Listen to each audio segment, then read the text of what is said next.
સ્વામિનારાયણ હરે, સ્વામિનારાયણ હરે. તારીખ આજે 26 ઓગસ્ટ 2025 રોજના અનુક્રમમાં આપણે શ્રી રામાનુજાચાર્યકૃત વ્યાસસૂત્રનું શ્રી ભાષ્ય જે છે તે જોઈ રહ્યા છે.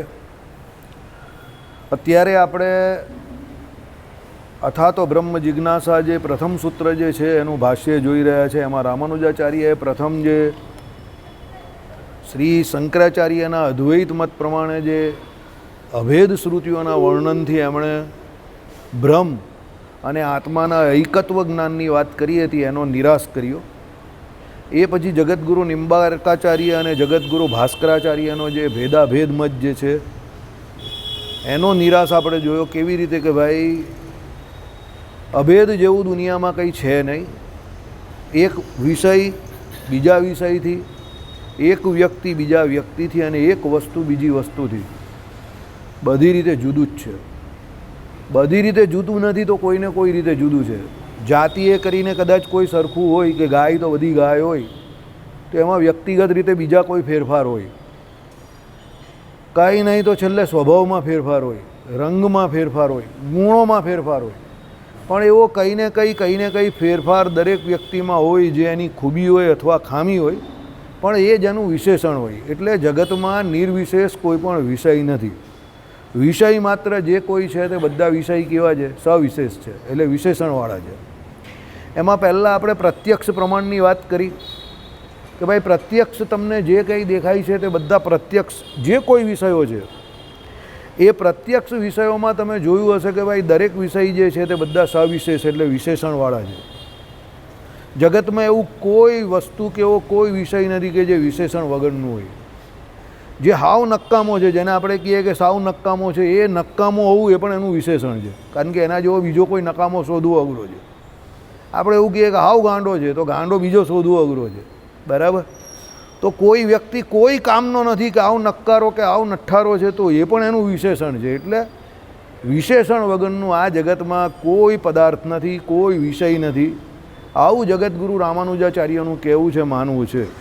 વચ્ચે નિંબાર્કાચાર્યનો ભેદ અભેદવાળો મત છે કે ભાઈ આત્મા જે છે તે એમ કહે કે જ્યારે ઉપાસ્ય ઉપાસક ભાવ સિદ્ધ હોય અને અહીંયા ભગવાનનું ભજન કરતો હોય ત્યારે તો એમ કહે કે ભેદ સિદ્ધ છે, પણ એમ કહે કે જ્યારે મુક્ત અવસ્થામાં જાય ત્યારે અભેદ થઈ જાય છે, એટલે જીવ અને ભગવાન બે મળી જાય છે. એ મત જે છે એનું પણ ખંડન જોયું આપણે કે ભાઈ વાસ્તવિકતામાં મુક્ત અવસ્થામાં રામાનુજાચાર્ય કે એ પ્રમાણે કે ભાઈ સેવા મુક્તિશ્ચ ગમ્યતામ, શ્રી કૃષ્ણ સેવા મુક્તિશ્ચ ગમ્યતામ, શ્રીજી મહારાજે પણ કહ્યું છે. તો સેવા કરવાની હોય તો બે પાણીમાં પાણી ભેળા મળે તો સેવા કેવી રીતે થાય? તો એ તો સેવા હોય તો સેવા કરનારો કોણ હોય? તો પહેલાં સેવ્ય હોય, જેની સેવા કરવાની છે તે એ સેવ્ય છે, અને બીજો સેવક હોવો જોઈએ. તો સેવક હોય તો જ સેવા શક્ય બને ને. તો સેવા જે છે તે મુક્તિ જે આપણી કઈ છે તો સેવા ગર્ભિત છે. તો એ મુક્તિમાં પણ સેવ્ય સેવક ભાવ જે છે તે સુસિદ્ધ છે, એ તો રહેવાનો જ છે. સ્વામી સેવક ભાવ છે તે તો રહેવાનો જ છે જીવ અને ભગવાન વચ્ચે, અરે હા પરમાત્મા અને આત્મા વચ્ચે. તો મુક્ત અવસ્થામાં પણ પાણીમાં પાણી મળે એ પ્રમાણે જીવ અને પરમાત્મા મળતા નથી. શ્રી કૃષ્ણ સેવા મુક્તિશ્ચ ગમ્યતામ એવું જે ભગવાને શિક્ષાપત્રીના 121માં શ્લોકની ટીકામાં કહ્યું. એટલે એનો મતલબ એવો થયો કે ત્યાં જઈને જે સેવા કરવાની છે તો એ જીવ એનાથી જુદો રહીને જે ભગવાનની સેવા કરી શકે છે. હા, અભેદપણું ફક્ત ને ફક્ત ગુણે કરીને થાય, પણ તો પણ એમાં ઘણો બધો ફરક છે. એ તો ભગવાન પોતે પોતાના ભક્તોને કૃપાએ કરીને પોતાના સર્વ ગુણો જે છે કલ્યાણકારી ગુણ તે અર્પણ કરે છે. તો પણ જગત વેપાર વર્જય, જગતનો વેપાર નહીં કોઈ પણ જીવને સોંપતા નથી. ઉત્પત્તિ સ્થિતિને પ્રલય જે કરવાના છે તો ભગવાન કરે. બીજું અંતર્યામી પણ રહેવાનું છે દરેક જીવને વિશે, એ પણ ભગવાન રહે. અને કર્મ ફળ પ્રદાતાપણું છે પણ ભગવાનનું છે. લક્ષ્મીપતિત્વ જે છે તે પણ ભગવાનનું છે. સમજો, આવા બધા ઘણા બધા એ છે. કૌસ્તુભમણી ધારણત્વ છે તે પણ ભગવાનનું છે. અહીંયા જે આપણે ભગવાનને શ્રીવત્સનું ચિહ્ન જે છે તે પણ ભગવાનનું છે. એટલે આવી બધી ભગવાનની, હા, એ બધા ભગવાન જે છે એ બધા ભગવાનના જે કોઈ છે તે લક્ષણો છે. એટલે ભગવાન જીવ જેવા કોઈ કાળે થતા નથી કે જીવ કોઈ કાળે ભગવાન જેવો થતો નથી. હા, ભગવાન અહીંયા જ્યારે અવતાર ધારણ કરે છે ત્યારે મનુષ્ય, તિર્યક, પશુ, પક્ષી, દેવતા આદિ જે કોઈ યોનિમાં અવતાર ધારણ કરે તો એના જેવા ભગવાન તમને ચરિત્રો કરી દેખાડે કે જે બીજા મનુષ્યમાં જે કામ, ક્રોધ, લોભ દેખાતા હોય એવા ભગવાન પણ દેખાડે પોતામાં.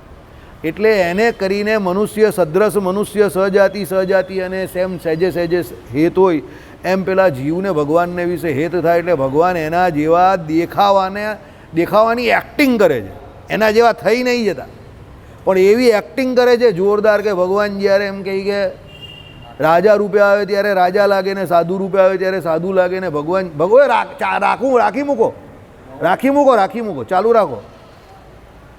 એટલે કહેવાનો મતલબ એવો છે કે ભગવાન એવી એક્ટિંગ કરે છે. કેમ? કારણ કે ભગવાનને ખબર છે કે જો ભગવાન પોતાના સમગ્ર ઐશ્વર્ય સહિત એટલે એનું પ્રકાશ કરીને આ લોકને વિશે આવે તો કોઈ જીવને ભગવાનને વિશે સુવાણ થાય નહીં, હેત થાય નહીં. એટલે ભગવાન એવા મનુષ્ય જેવા ચરિત્રો કરે, મનુષ્યની જોડે રહીને. પશુ જેવા આવે ત્યારે એ પ્રમાણે વર્તે, દેવતામાં આવે તો દેવતાની જેમ વર્તે. જે યુગમાં આવે એ યુગમાં જેટલી ઉંમર હોય, જેવું બળ હોય, જેવી તાકાત હોય એ પ્રમાણે સામાન્ય ચરિત્ર ભગવાન કરતા હોય. પણ જ્યારે જ્યારે ભગવાન પોતાનું દિવ્ય ચરિત્ર ત્યારે એ જે તે યોનિમાં આવ્યા હોય ત્યારે પણ બતાવે તો ત્યારે ખબર પડે કે ના, આમાં તો કંઈ વિશેષ પ્રકારનું ઐશ્વર્ય છે જે બીજા દેવતા કે મનુષ્ય કે પશુ પક્ષી તિર્યક આદિ 14 લોકના બ્રહ્માંડમાં કોઈ પણ જીવમાં નથી. એટલે ભગવાન કોઈ દિવસ જીવ નહીં થતા, જીવ કોઈ દિવસ ભગવાન નહીં થતો. અનાદિકાળથી આ જે વ્યવસ્થા ભગવાને બનાવેલી છે એમને એમ જ ચાલે છે. આ બધી માહિતી અત્યારે એટલા માટે આવી કે અત્યારે આપણે શ્રી ભાષ્યના એક એવા તબક્કા પર પહોંચેલા છે કે જ્યાં હવે અત્યારે આપણે બધાના પ્રમાણો જોઈ રહ્યા છે. ભાઈ જે જોઈએ વૈશેષિક હોય કે નૈયાયિક હોય કે મીમાંસક હોય તે બધા પ્રમાણ તરીકે કોને સ્વીકારે છે? તો ગઈકાલે આપણે એ જોયું કે ચારવાર્ગ જે છે તે એકલા પ્રત્યક્ષ પ્રમાણને સ્વીકારે છે. વૈશેષિક અને બૌદ્ધો જે છે તે પ્રત્યક્ષ અને અનુમાન પ્રમાણને માને છે. નૈયાયિકો કેટલાક જે છે તે પ્રત્યક્ષ, અનુમાન અને ઉપમાન. ઉપમાન એટલે આપણે ગઈકાલે જોયું ઉપમાન એટલે શું? તો ભાઈ કોઈના સરખા કોઈ પણ એટલે શું છે કે વ્યક્તિ કે વર્ણ કે વસ્તુ એના જેવા બીજા જે સરખા લક્ષણો હોવા અને એના ઉપમા એની ગાવી એટલે એના કાવ્ય રૂપે કે એની એમ કહી કે શું કહેવાય કે એના જેવું એમ કહી કે કંઈ પણ બનાવવું એ ઉપમાન પ્રમાણ કહેવાય. હું તમને એકદમ પરફેક્ટ આમાંથી જોઈને કહું.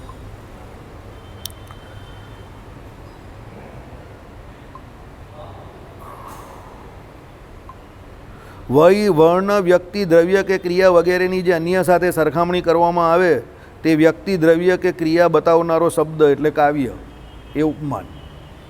એટલે આપણે એમ કહીએ ને કે ભાઈ આ આના જેવો છે, આ આના જેવો છે, હાથીના સૂંદ જેવી તો એમ કહી કે એની જોરદાર એમ કહી કે શું છે ગ્રીવા છે એટલે આ ગરદન છે, બરાબર. સિંહની કમર જેવી તો એમ કે સિંહની એમ કહી કે જે કમર છે એના જેવી તો એની શું છે કમર છે.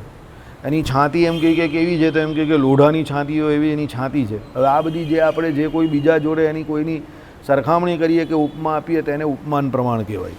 આ બધા કવિ જે હોય ને કાવ્ય રચનારા તે આ પ્રમાણે ઘણી બધી વાતો કરતા હોય છે કે ઉપમાન પ્રમાણ આપતા હોય તો એ ઉપમાન જે છે એને પણ નૈયાયિકો જે છે તે અમુક કેટલાક નૈયાયિકો એને પ્રમાણ તરીકે માને છે, બરાબર.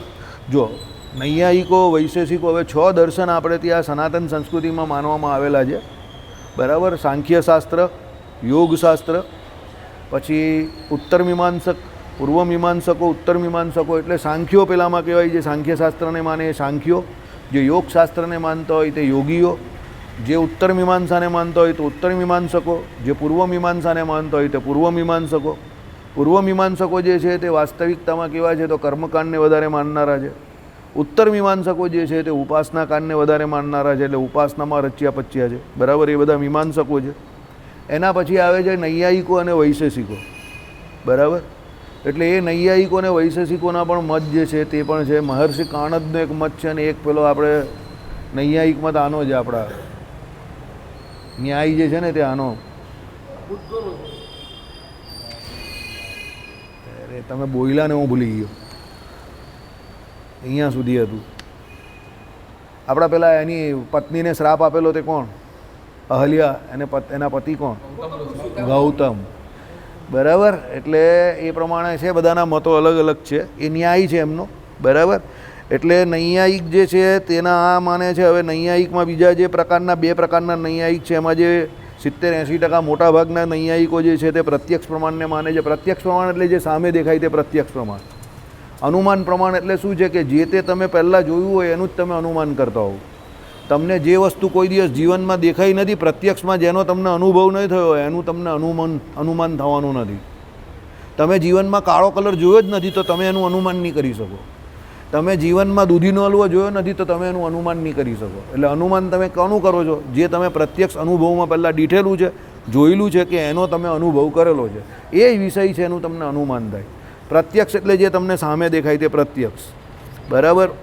ચાલો, હવે નૈયાયિક મોટા ભાગમાં ઉપમાન તે આપણે જોઈ લીધું. તેમાં શું આવ્યું? પહેલું પ્રત્યક્ષ, પછી અનુમાન અને ઉપમાન, અને ચોથું શબ્દ પ્રમાણ પણ માને છે લોકો. શબ્દ પ્રમાણ સૌથી મોટું પ્રમાણ છે. શબ્દ એટલે શું? શાસ્ત્ર.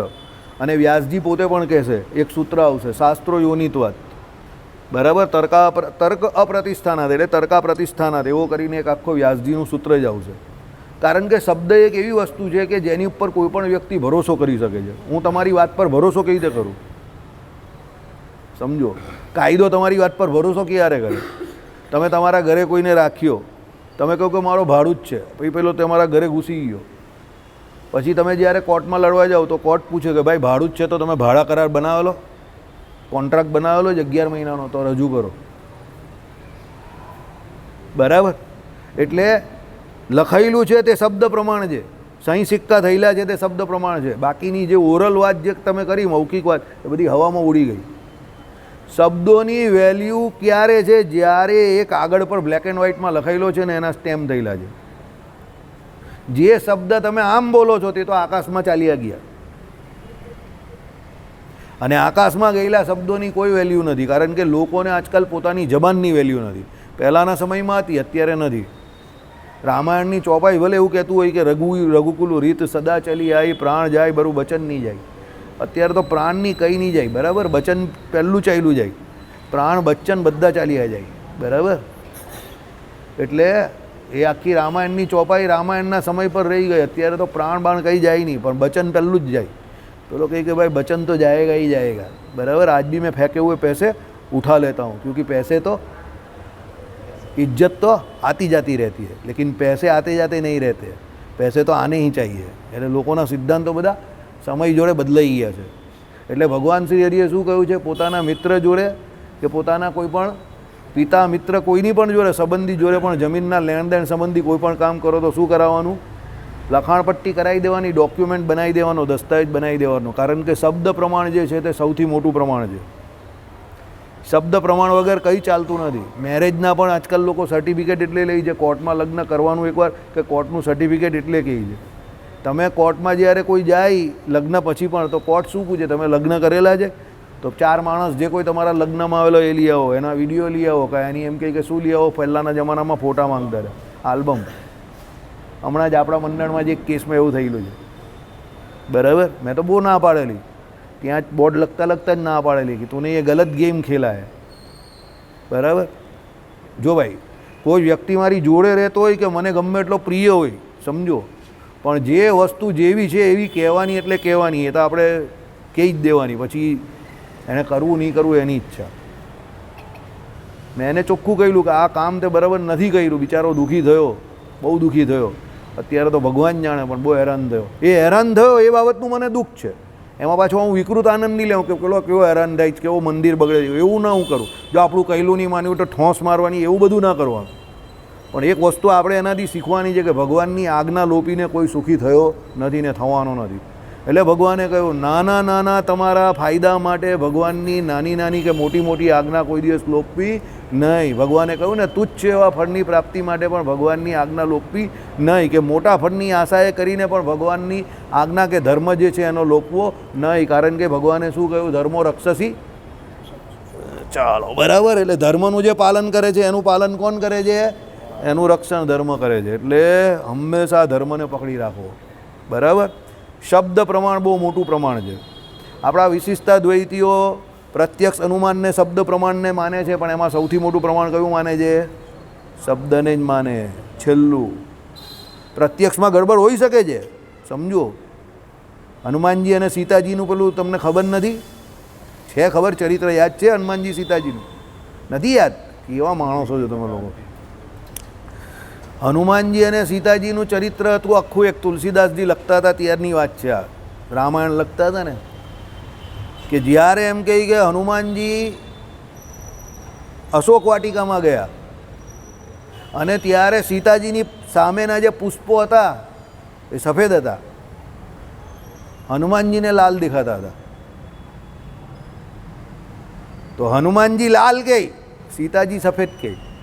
હવે બંને પ્રત્યક્ષ પ્રમાણ, હનુમાનજી પણ ગયેલા જ નથી અને સીતાજી પણ હતા, તો પ્રત્યક્ષ પ્રમાણ તો બંને ધુરંધર વ્યક્તિ છે. કોઈ એવા એલમેલ તો કોઈ એલફેલ વ્યક્તિ થોડા છે. હનુમાનજી પણ ભગવાનના ભક્ત અને સીતાજી તો ભગવાનની પ્રાણ પ્રિય છે. સમજો, તો કોઈ એવું તો કહી નહીં શકાય કે કોઈ આપણા જેવો તમારા મારા જેવો માણસ મિસ્ટેક કરે. આ તો બંને મોટા વ્યક્તિ છે. શબ્દ પ્રમાણમાં પણ આવું થાય. જો બેઉ પ્રત્યક્ષ આટલા જોરદાર ભગવાનના ભક્તો એમાં પણ. પછી પૂછ્યું તે સીતાજીને હસવું આવી ગયું, તો હનુમાનજી કહે તમને માતાજી હસવું કેમ આવે છે? ત્યાં સીતાજી કહે કે અમને ત્યાં જોઈને અને પેલી રાક્ષસીઓ જે અમને હેરાન કરતી હતી એ જઈને જોઈને તમને એટલો બધો ગુસ્સો આવેલો કે તમારી આંખને વિશે રુધિર ઉતરી આવેલું, એટલે તમને સફેદ ફૂલ પણ કેવા દેખાયા? લાલ દેખાયા. પણ વસ્તુતા એ ફૂલ કેવા હતા? સફેદ જ હતા. જો હવે હનુમાનજી જેવાને પ્રત્યક્ષ પ્રમાણમાં આવું થતું હોય એટલે પ્રત્યક્ષ પ્રમાણ કેવું છે? તમારા ભાવ ઉપર છે. સમજો, શબ્દોનો ભાવ નથી હોતો. ઘણા લોકો અહીંયા આપણા સુરતી લોકો પ્રેમથી ગાળ દે તો તમને ગાળ જ નહીં લાગે. સમજો, કારણ કે એ તો બિચારો પ્રેમથી ગાળ દેતો હોય. અને અમદાવાદમાં કોઈ પ્રેમથી પણ ગાળ બોલવા જાય, કાં કાઠિયાવાડમાં ગાળ બોલવા જાય તો બરાબર. અહીંયા તો માબેણ કર્યા જ કરતો હોય, પણ ત્યાં માને બેન બંને જુદા થઈ જાય પેલાના, અને એ પણ જુદો થઈ જાય. કારણ કે ત્યાં ગાળને બહુ સિરિયસ સમજે છે લોકો. ગાળ બોલ્યો એમ કહે. અહીંયા તો સુરતથી નવસારી વલસાડ સુધી ગાળ કંઈક કોમન વસ્તુ. નહીં બોલતો હોય તો એને લોકો દંડવત કરવા આવે, પ્રણામ કરવા આવે ટ્રેનોમાં બધે. બરાબર, મારો અનુભવ છે. એટલે ઘણા લોકો મને કહેતા હતા ગાળ બોલી વાસુદેવ, ગાળ બોલી. હું બોલું જ નહીં, એ ગમે એટલું હું બોલું જ નહીં. એ કે યાર આ જબરું છે એમ કહે કે બાકી અમારાથી તો ગાળ બોલાઈ જ જાય મને કહી. હવે એ આદતની વાત છે ને. બરાબર, તમે આદત એવી પાડી તો પડી જાય, ન પાડો તો ના પડે મેં કહું. બરાબર, એટલે બાકી સુરતથી તમે વલસાડની કે એમાં ટ્રેનમાં અપડાઉન કરો, ભલા ગાળ શીખી જાય. બરાબર, કારણ કે ગાળવાળી ઘણી બધી ટ્રેન આવે છે. અપડાઉન કરવાવાળા હોય ને એ ગાળ બોલે જ. હવે સમજવાનું શું છે? અહીંયા આપણે પ્રમાણની વાત કરતા હતા, શબ્દ પ્રમાણ. તો એ શબ્દ પ્રમાણ જે છે એને મુખ્ય કેમ માન્યું? પ્રત્યક્ષમાં ગરબડ હોઈ શકે છે આવી રીતે. બીજું, પ્રત્યક્ષમાં ગરબડ હોય તો અનુમાનમાં પણ ગરબડ હોય, કારણ કે અનુમાન તો પ્રત્યક્ષની ઉપર આધારિત છે. એટલે અનુમાન પ્રમાણને પણ આપણે મુખ્ય પ્રમાણ માનતા નથી. ત્રીજું સ્મૃતિ પ્રમાણ છે, પણ સ્મૃતિ એટલે યાદશક્તિ. યાદશક્તિનું કંઈ ઠેકાણું છે? કાલે રાત્રે શું જમેલા? બસ આ સ્મૃતિ પ્રમાણ. આ ભાઈ વૈદ્ય છે, કાલે રાત્રે શું જમેલા એ મને પણ નહીં યાદ ને એમને પણ નહીં યાદ. સમજો, આ આપણી સ્મૃતિ આવી છે. સ્મૃતિ એટલે ખબર ને, યાદશક્તિ. એટલે સ્મૃતિ પ્રમાણને પણ આપણે ત્યાં મુખ્યપણે ગણવામાં આવતું નથી. પહેલાં ઋષિઓની સ્મૃતિઓ રહેતી હતી. બરાબર, પેલી તમારામાં આવે જ ને શંખપુષ્પી. શંખપુષ્પીથી એમ કે યાદશક્તિ વધે, તો ત્યારના ઋષિ મુનિઓ શંખપુષ્પી પેલી વનસ્પતિ મળતી હોય જંગલમાં તે લેતા હશે, એટલે એ લોકોની બુદ્ધિ બહુ જોરદાર ચાલતી હતી. એટલે એ લોકોને યાદ રહેતું હતું પરંપરાગત બ્રાહ્મણી. તો એ લોકો એ પ્રમાણે યાદ રાખતા હતા અને એ લોકોને યાદ રહેતું હતું. એટલે સ્મૃતિ પ્રમાણ ત્યારે વિશેષ પ્રમાણે મનાતું હતું. પણ ભાઈ અત્યારે તો તમે કાલે પણ શું કરેલું એ કંઈ યાદ રહેતું નથી. એટલે સ્મૃતિ ભંગ જે છે એની પૂરેપૂરી શક્યતા છે. એટલે આપણે વિશિષ્ટતા દ્વૈતીઓ શું કહે? ભાઈ સ્મૃતિ પ્રમાણ ખરું, પણ અમે એને મુખ્ય પ્રમાણ તરીકે સ્વીકારતા નથી. તો મુખ્ય પ્રમાણ કયો? શબ્દ પ્રમાણ. શાસ્ત્રો યોનિત્વાદ, તર્કા પ્રતિષ્ઠાના. તર્કથી ભગવાનની પ્રાપ્તિ થતી નથી, કારણ કે તર્ક તો બધા અલગ અલગ કરે. પેલો કહે કે ભગવાન આવા છે ને પેલો કહે કે ભગવાન આવા છે ને પેલો કહે કે નથી ને પેલો કહે કે છે, તો એનાથી કંઈ પ્રાપ્તિ થાય નહીં. પ્રાપ્તિ કેનાથી થાય? શાસ્ત્રોના વચનને વિશે જેને વિશ્વાસ છે, શાસ્ત્રોની જે કથા વાર્તા કરે છે એની ઉપર જેને વિશ્વાસ છે, એનો જ કલ્યાણ થાય, એનો જ મોક્ષ થાય. એટલે શબ્દ પ્રમાણને આપણે ત્યાં મુખ્ય પ્રમાણ તરીકે માનેલું છે. પહેલાં આપણું શીખી જાઓ. દુનિયા ગઈ તેલ પીવા, પછી આ બીજા બધા જે કહી તે પછી વાંચીને એકવાર પૂરું કરી દેવાનું. બરાબર, કારણ કે બીજાનું કંઈ આપણે પરીક્ષા આપવાની નથી કે ભાઈ લખવા જવાનું જ કે બીજાનું શું થાય, પણ આપણું પહેલાં સમજી જાઓ. બરાબર, ચલો. પછી પ્રભાકર એક મીમાંસક હતા. પ્રત્યક્ષ, અનુમાન, ઉપમાન, શબ્દ અને અર્થાપત્તિ, આ પાંચને એ પ્રમાણ માને છે મીમાંસકોમાં. અર્થાપત્તિ તે શું છે તે સાંભળો. જેનો સ્વીકાર ન કરવામાં આવે તો વસ્તુ સ્થિતિનો ખુલાસો ન મળે એવી સ્થિતિ, એવું અનુમાન. એક દોષ છે એટલે તર્ક, એક અર્થાલંકાર છે કાવ્ય. બરાબર, એટલે શું છે, જેનો સ્વીકાર કરવામાં ન આવે તો વસ્તુ સ્થિતિનો ખુલાસો ન મળે. એટલે તમારે કોઈ એવી વસ્તુ સ્વીકારવી પડે જેનાથી ઓરિજિનલ વસ્તુ સ્થિતિનો તમને ખ્યાલ આવે. બરાબર, તેને અર્થાપત્તિ કહેવાય. ધારો કે x is equal to this, હવે x is equal to this નહીં કરો ત્યાં સુધી એ પેલો પ્રમેય ચાલુ જ નહીં થાય. બરાબર, એટલે અર્થાપત્તિ એને કહેવાય. સમજો, એટલે શું છે કે જેનો સ્વીકાર કરવામાં ન આવે તો વસ્તુ સ્થિતિનો ખુલાસો ન મળે. ખુલાસો તમને ઓરિજિનલ સ્થિતિનો મળે જ નહીં, જવાબ આવે જ નહીં ને તમારો કોઈ દિવસ. એટલે મને એવું જ્યાં ધારો કે આવે ને એટલે મારા અદ્દર થઈ જાય બધા મગજના દંડા. હું શું કામ ધારું? મને આ સવાલ અત્યાર સુધી સતાવે છે કે તું ગણિતમાં એવું કેમ પૂછે કે એમાં પહેલાં ધારવાનું જ આવે, તો પછી એ ગણિત જ નક્કામું ધારું. હું શું કામ ધારું? મારે નથી ધારવું. બીજી એક વસ્તુ કહું કે હું એવું જરૂરી થોડું જ કે તું જે ધારે છે કે તે જે લખેલું એવું જ હું ધારું. હું કંઈ બીજું પણ ધારતો હું તો ધારો કે એમ કરીને તું કેમ ચાલુ કરે? જો એ ધારવાનું જ છે તો પછી એને મેથ્સ તું કેમ કહે? તમારે કોઈ વસ્તુની શરૂઆત જવાબની ધારવાથી કરવાની છે તો તમે એને મેથ્સ કઈ રીતે કહી શકો? અમારી તર્ક છે, દલીલ છે, ખોટી હોઈ શકે છે. મેથ્સ એટલે તો ગણતરી થાય. તો તમે કોઈ પણ પ્રશ્ન કોઈ મૂકો છો ને પહેલાં તમે એના જવાબમાં પહેલાં જ એમ કરો છો કે ધારો કે એમ કરીને શરૂ કરો છો, તો પછી એ મેથ્સ કેવું ધારવાનું જોઈ દો. મારી વાત સમજ્યા તમે? પણ ઘણા બધા સવાલની એ લોકો શરૂઆત જ જવાબ આપવાની આવી રીતે જ કરે. ધારો કે ભૂમિતિ, હા, બધાની ધારણા અલગ અલગ, ને પછી છેલ્લે જવાબ આવીને મૂકી જાય કે આ ઇઝ ઇક્વલ ટુ આ, એટલે આ ઇઝ ઇક્વલ ટુ આને. પણ હું શું કામ ધારું? મારે ધારવાની જરૂર શું છે?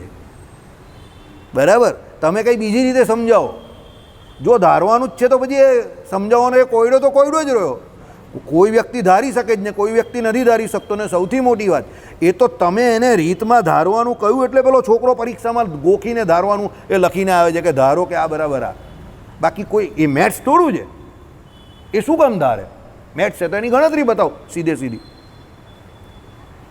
બરાબર, એટલે હવે મારા મગજમાં આવા ગાંડા ગબલા વિચાર આવે છે, ખબર નહીં, હવે ભગવાન જાણે. બરાબર, એમાં હું કંઈ મારી જાતને બહુ હોશિયાર નહીં માનતો, પણ મને આવા વિચાર પહેલેથી જ આવે. મેં કહું હું ન ધારું. બરાબર ને, એ હું શું કામ ધારું? તારે કોયડો છે તેને ઉકેલ તારા હિસાબે. ગણિત તો તારી પાસે છે, તું ગણિતજ્ઞ છે, હું તો નથી. મને બહુ ગણિત ફાવતું નથી પહેલેથી, હું તો ચોખ્ખું જ કહું. બરાબર, ચાલો. હવે કુમારીલ ભટ્ટ એક સુપ્રસિદ્ધ મીમાંસક હતા અને બીજા વેદાંતિઓ પણ. આપણે પણ વેદાંતિઓમાં જ આવીએ. આપણું કયું વેદાંત છે બોલો? તમે બહુ દિવસ પછી આવ્યા એટલે પૂછું છું. Very good. જગદીશ, આપણું કયું વેદાંત છે બોલો? આપણું વેદાંત કયું? હે?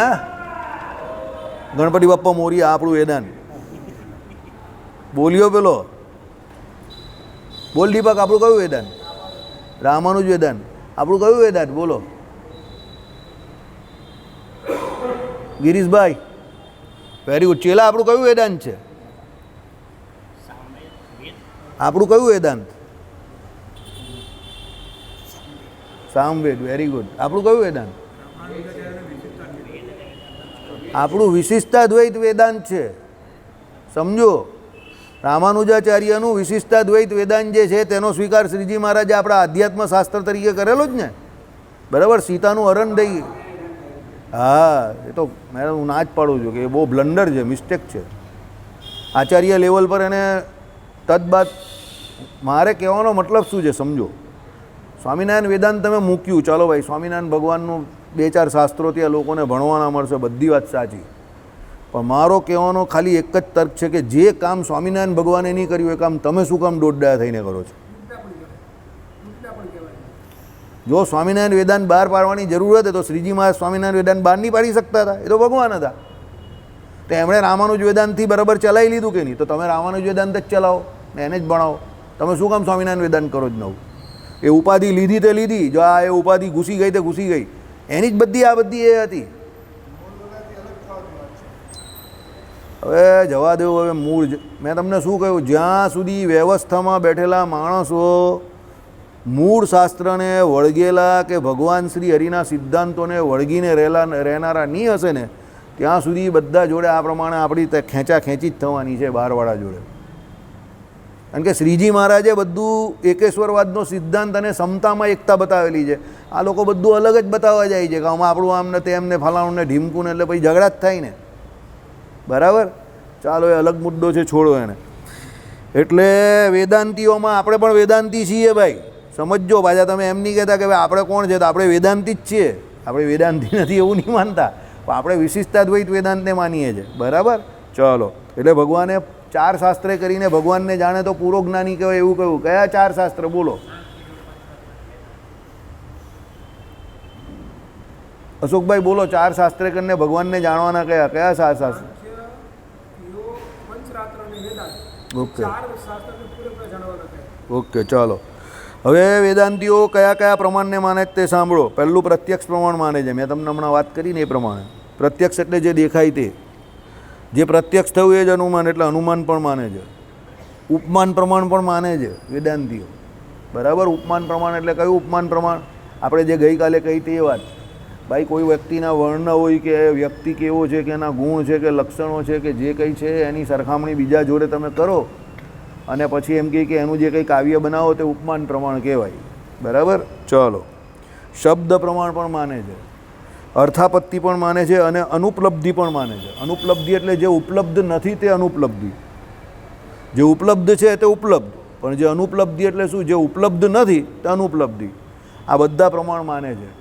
તમે કહો કે આવું તો આપણે કંઈ કોઈ દિવસ શીખવાડ્યું નથી કે ખબર નથી, પણ આમાં જે ટર્મ વાપરી તે સાંભળો. કુમારીલ ભટ્ટ જે છે, ભટ્ટજી તે સુપ્રસિદ્ધ મીમાંસક છે અને વેદાંતિઓ લખેલું છે. એટલે બધા વેદાંતિ આ માને છે એવું નહીં. વેદાંતિઓ એટલે ઘણા બધા. હવે એમાં તો કેટલા બધા વેદાંતિઓ છે. વેદાંતિ કંઈ એક થોડા છે, ઘણા બધા પ્રકારના છે. બરાબર, તો ઘણા બધા પ્રમાણ આ બધા છે. આપણામાં પણ 4 પ્રમાણ તો આપણે પણ માનીએ જ છે. પ્રત્યક્ષ, અનુમાન, શબ્દ અને સ્મૃતિ તો માનીએ જ છે. એમાં શબ્દને આપણે મુખ્ય પ્રમાણ માનીએ છીએ. ચલો. પૌરાણિકો, પૌરાણિક એટલે જે પુરાણને, જે કેટલા પુરાણ છે ટોટલ આપણા? 18 પુરાણ. બરાબર, તો પૌરાણિકો શું છે? વિશેષમાં સંભવ અને ઐતિહ્ય. બરાબર, આ 3 પ્રમાણ એ લોકો માને છે. બરાબર. તાંત્રિક લોકો વિશેષમાં ચેષ્ટા એટલે હસ્ત, અંગુલી વગેરેની. તાંત્રિક લોકો ખબર તમને પેલું બધું આમ આમ આમ આમ આમ આમ બધું કરે, પછી આમ કરીને પેલું ખબર છે, પેલું સોયા ભોકે ને પેલી બધી આમ એની પેલી વિધિ બધી બતાવે, આમાં આંગળા આખા હલાવે, હસ્ત અંગુલીઓ બધું. તંત્ર ક્રિયા આખી, તંત્ર મંત્ર બધું, જે જંત્ર જે ભગવાને કહ્યું ને એ તંત્ર લોકો કરતા હોય. અથર્વ વેદમાં તંત્ર મંત્ર બધું બહુ આપેલું છે એવું. બરાબર, આપણે શ્રીજી મહારાજે ના પાડેલી છે એ બધું કરવાની. બરાબર, એ તંત્ર મંત્ર જંત્રમાં બહુ પડવાનું નથી. પણ અંગુલી અસમમાં, પછી આપણે બંગાળમાં આખો જે નોર્ધન ઇસ્ટનો બેલ્ટનો આખો પટ્ટો જે છે ને નોર્ધન ઇસ્ટ, એ બાજુ આ બધું બહુ ચાલે છે. તંત્ર વિદ્યા, તે કામાક્ષી દેવનું મંદિર ને એ બધું છે ને તેની આજુબાજુ, એ બધું બહુ ચાલે છે. એ બધી જગ્યા પર આ બધું ચાલે છે. બરાબર, તો એમાં બધા એ લોકો બધા શરીરના ને એના ને આંગળીના બધા જે હસ્ત અંગુલી હોય ને એના બધા એ ચિહ્ન બતાવતા હોય, સાંકેતિક ચિહ્ન, અને એ પ્રમાણે બધું સિદ્ધ કરેલું હોય એ લોકોએ. બરાબર, એ લોકોની એ સાંકેતિક ભાષા હોય ને એ પ્રમાણે હોય. એટલે ચેષ્ટા જેને કહેવાય. આપણે સ્વાભાવિક ચેષ્ટા શ્રીજી મહારાજની બોલીએ જ ને, પ્રથમ શ્રી હરિને રે ચરણે શીશ નમાવું, એ પ્રમાણે હસ્ત અને અંગુલી વગેરેની ચેષ્ટા બતાવેલી હોય એમાં. બરાબર, એ પ્રમાણે એ લોકો કરતા હોય. આ બધા તાંત્રિકના પ્રમાણો છે. ઓકે, ચાલો. એટલે શું કહ્યું કે ભાઈ પ્રમાણની સંખ્યા વિશે ગમે એટલો વિવાદ હો, પણ સર્વ કોઈ પ્રમાણ આ અમુક વિષય છે એમ સવિશેષ વસ્તુને જ વિષય કરે છે. હવે આટલા બધા લોકોના આટલા બધા પ્રમાણ આવ્યા, પણ આ બધા પ્રમાણોમાં કોઈ પણ પ્રમાણ એવું સિદ્ધ નહીં કરતું કે ભાઈ આ બધું જગતમાં જે કંઈ દેખાય છે તે બધું નિર્વિશેષ છે કે અભેદ છે. તમે દાખલા તરીકે કોઈનું પ્રમાણ ઉપમાન માનો, તો ઉપમાન એટલે કોના જેવું? તો બીજા જેવી, તો બીજાની સરખામણી થઈ તો ભેદ તો થયો જ ને. ભાઈ ચાલ ભાઈ કે હું એમ કહું કે જગદીશ અને દીપકભાઈ, તો જગદીશ અને દીપકભાઈમાં ફેર હું તો બ્લેક એન્ડ વ્હાઇટ. બરાબર, આ વ્હાઇટ મેજિકવાળો છે તો પેલો બ્લેક મેજિકવાળો છે. બરાબર, બંને અલગ અલગ મેજિકવાળા છે તો બ્લેક એન્ડ વ્હાઇટનો ફેર છે. બરાબર, અશોકભાઈ અને સંજયભાઈ, તો એ બંનેમાં શું ફરક છે? તો ભાઈ બંનેમાં બહુ મોટો ફરક છે. બરાબર, એટલે કહેવાનો મતલબ શું છે? પેલા ભાઈ બહુ મહેનતુ ને બહુ ફાઇટર, બહુ ખતરનાક છે. અશોકભાઈની હવે ધીરે ધીરે ઉંમર જવાબ આપવા માંડી છે મારી જેમ. બરાબર, હવે થોડું શરીર એનું બધું ઢીલું પડવા માંડેલું છે. પેલા ભાઈ હજુ મજબૂત ને ટીકાઉ છે સંજયભાઈ. બરાબર, એટલે ધીરે ધીરે અસર થાય ને. હવે હું પણ પહેલાં જેવો થોડો રહ્યો છું. 5 વર્ષ પહેલાં હું કેવો સચિન તેંડુલકર જેવો દેખાતો હતો. બરાબર, અત્યારે તો એના પપ્પા જેવો દેખાતો થઈ ગયો. બરાબર, એટલે કહેવાનો મતલબ શું છે? ફરક પડે ને ઉંમરના એના હિસાબે. શરીરમાં ફેર પડે, ચહેરાના હાવભાવમાં ફેર પડે, બધો ફેર પડે. એટલે કહેવાનો મતલબ અહીંયા એવો છે કે પ્રમાણોમાં બધા જે છે તે અલગ અલગ છે, કે બધા કોઈ કહે કે મારા 4 પ્રમાણ છે, કોઈ કહે મારા 3 પ્રમાણ છે, કોઈ મારા 5 પ્રમાણ છે, બધા પ્રમાણો અલગ અલગ આપે છે, બરાબર. વૈશેષિકો કે નૈયાયિકો કે મીમાંસકો કે ભાઈ આ પ્રમાણે જે આમાં તાંત્રિકો કે બધા જે કોઈ કહે તે પ્રમાણો અલગ અલગ આપે છે, પણ કોઈ પણ વ્યક્તિ એવું નહીં કહેતું કે જગતમાં બધું નિર્વિશેષ છે. ગમે એ પ્રમાણ આપે છે તો છેલ્લે શું સવિશેષ જ, બધી વસ્તુ વિશેષણવાળી જ છે.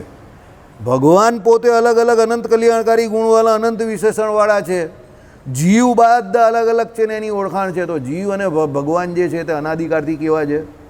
જુદા જ છે. એટલે શું કહ્યું? એમ સવિશેષ વસ્તુને જ વિષય કરે છે, એટલે કોઈ પણ પ્રમાણ થકી નિર્વિશેષ વસ્તુ સિદ્ધ થતી નથી. તમે પ્રત્યક્ષ પ્રમાણ આપો, અનુમાન પ્રમાણ આપો, શબ્દ પ્રમાણ આપો, ઉપમાન પ્રમાણ આપો કે અર્થાપત્તિ આપો, ગમે એ પ્રમાણ તમે આપો, ગમે એટલા પ્રમાણથી તમે નિર્વિશેષ આ જગતમાં બધું છે એવું સાબિત કરી શકો નહીં કે ભાઈ વિશેષણ વગરનું છે તે. તમે પ્રમાણ ભલે કોઈ પણ સ્વીકારો, સમજો, શબ્દ સ્વીકારો કે અનુમાન સ્વીકારો કે અર્થાપત્તિ સ્વીકારો કે ઉપમાન સ્વીકારો, પણ એનાથી તમે બધું નિર્વિશેષ છે એવું સાબિત કરી શકશો નહીં. સમજ પડે છે કે નહીં પડતી? પ્રમાણની વાત જે આવે ત્યાં બધા પોતપોતાના પ્રમાણો અલગ અલગ માને છે, સમજો, પણ કોઈ પણ વ્યક્તિ પોતે આપેલા પ્રમાણની મદદથી જગતમાં બધા વિષયો નિર્વિશેષ છે કે વિશેષણ વગરના છે એવું સાબિત કરી શકતું નથી. બધા શું કહે છે? જગતમાં જે કંઈ દેખાય છે તે બધું સવિશેષ જ છે. બધા વ્યક્તિ કોઈને કોઈ વિશેષણવાળા છે. ભગવાન પણ વિશેષણવાળા છે, અને ભગવાન અને જીવ વચ્ચે ઐક્ય નથી, જુદાપણું છે જ. સ્વભાવ વિશેષ અમુક સ્વભાવના કારણથી, સમજો કેવી રીતે જુદા જુદા? તો અમુક સ્વભાવના કારણથી એ વસ્તુ નિર્વિશેષ છે એમ કહેનાર એટલું નથી જાણતો કે મારી માં વંધ્યા છે એમ કહેતો હોય તો તેમ એ પોતાનું બોલ્યું જ ખોટું પાડે છે. માતા વિધવા છે, વંધ્યા છે, એવું તો તું આવ્યો કેવી રીતે? વંધ્યા છે એટલે સમજ્યા ને તમે? વાંજણી એટલે એને પેલું એ નહીં થાય છોકરા, એટલે એને વિધવા નહીં કહેવાય, એને પેલું એ કહેવાય. આપણે એ શબ્દ બહુ ખરાબ છે એટલે મારે બોલવો નથી, બરાબર. એટલે મારી માતા વાંધ્યા છે તો તારી માતા વાંધ્યા હોય તો તું ક્યાંથી આવ્યો? તું હોય તો વંધ્યા કેવી રીતે કહેવાય? બરાબર. એટલે કદાચ કોઈ એમ કહેતું હોય કે ભાઈ અમુક સ્વભાવને કારણે વસ્તુ નિર્વિશેષ છે તો એ લક્ષણને કારણે નિર્વિશેષ થઈ, તો એ લક્ષણ પોતે જ એમ કહે કે સવિશેષ થયું ને. કોઈ એમ કહે કે ભાઈ અમુક સ્વભાવને કારણે એમ કહે કે એ નિર્વિશેષ છે એટલે વિશેષણ વગરનો છે, કે એનો સ્વભાવ એવો છે કે નિર્વિશેષ છે. ભાઈ તો એ એનો સ્વભાવ નિર્વિશેષ છે એ પણ એનું વિશેષણ થયું. આપણે હમણાં જે વાત કરીએ એ પ્રમાણે કે કોઈ કઈ કામનો નથી, પણ એ કઈ કામનો નથી એ પણ એનું વિશેષણ તો છે જ ને. આપણા મંદિરમાં એવા ઘણા લોકો છે જે કઈ કામના નથી, બરાબર. એવા પણ આ દુનિયામાં ઘણા લોકો છે જે ભૂલથી જ સારું કામ કરી શકે. હા, એની ભૂલ થઈ ગઈ તો સારું કામ થઈ જાય, બાકી એ જાણી જોઈને સારું કામ કરે જ નહીં, એના લક્ષણમાં જ નહીં હોય. મેં ઘણી વખત એવું જોયું છે, ઘણા માણસ સારું કામ કરનાર મારું થઈ ગયું હું કહું કે ભૂલ થઈ ગઈ લાગે તારી, પછી એ વિચાર કરે કે આમ તો ભૂલથી જ થયું લાગે છે, મને પણ ડાઉટ જાય છે, બરાબર. એટલે કહેવાનો મતલબ ને ઘણા લોકો એવા હોય કે જે ભૂલથી ભૂલ કરતા હોય, અને ઘણા લોકો એવા હોય કે જે જાણી જોઈને પણ ભૂલ કરવા જાય તો ભૂલ નહીં થાય. એણે જાણી જોઈને ભૂલ કરવી પડે કે ભાઈ ચાલ કંઈ મુક્તાનંદ સ્વામીની જેમ કે એનામાં સાધુત્વ એટલું બધું હતું કે એમણે પોતે બીજા સાધુઓ જે છે એમનાથી પૂરેપૂરું વર્તાય નહીં, એટલે જાણી જોઈને ભૂલ કરતા હતા. પેલા લોકોને ખરાબ નહીં લાગે એ પ્રમાણે. આપણા કેશુ સ્વામીની જેમ કે ભાઈ જાહેરમાં જમવા બેસે તો પછી હલાઈને કે તુમડીમાં ન બેસે, કારણ કે બીજા સાધુઓને ખરાબ નહીં લાગે ને, એટલે પછી બધું જ ખાતા હતા, સમજો. એટલે એવા પણ ઘણા લોકો હોય છે. પણ જે પ્રકારના અલગ અલગ જેવા જેવા લોકો હોય, વિષય હોય કે વ્યક્તિ હોય, પણ એ બધામાં કોઈને કોઈ વિશેષણ તો રહ્યા જ છે. વિશેષણ વગરનું કંઈ છે નહીં. શ્રીપતિમ શ્રીધરમ સર્વદેવેશ્વરમ ભક્તિ ધર્માત્મજમ વાસુદેવમ હરે માધવમ કેશવમ કામદમ કારણમ શ્રી સ્વામિનારાયણ.